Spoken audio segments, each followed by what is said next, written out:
साथ मिलते हैं तब आपकी महाप्राण अग्नि ब्रह्मनाद तैयार होती है। और ऋषि लिखते हैं इसके बारे में कि व्यक्ति को अपने जीवन में यदि ये तीनों भाव की आहुति में अकार, उकार और मकार का उच्चारण कर ले तो फिर उसका जीवन फिर जीव नहीं रहता है, फिर वो शिव की तरह 24 घंटा परमात्मा के साथ में काम करता है। आप अभ्यास करके देखना।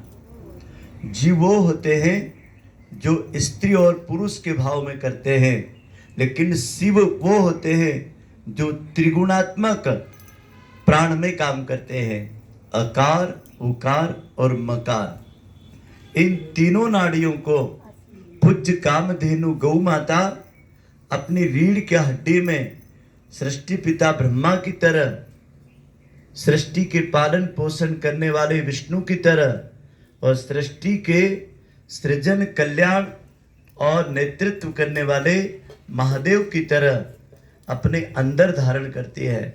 आप ध्यान से देखना, कभी गाय के पास जाओगे ना तो ये तीनों ग्रंथियां गाय में आपने देखी थे।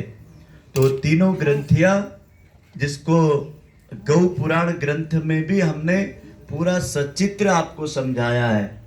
और ये तीनों नाड़ियां गाय जब ओमकार का उच्चारण करती है, रंभाती है, तब 64 प्रकार की ध्वनि तरंगे निकलती है और जिसकी नाद से इस संपूर्ण भूमंडल, संपूर्ण अंतरिक्ष के ग्रह नक्षत्र संतुलन में आते हैं। और वही संतुलन से बाढ़, दुर्भिक्ष, भूकंप, तूफान, मानवीय मन की उग्रता और इस सृष्टि के अंदर की जितनी भी प्रलयंकारी व्यवस्था है उसको अंकुश लगाता है।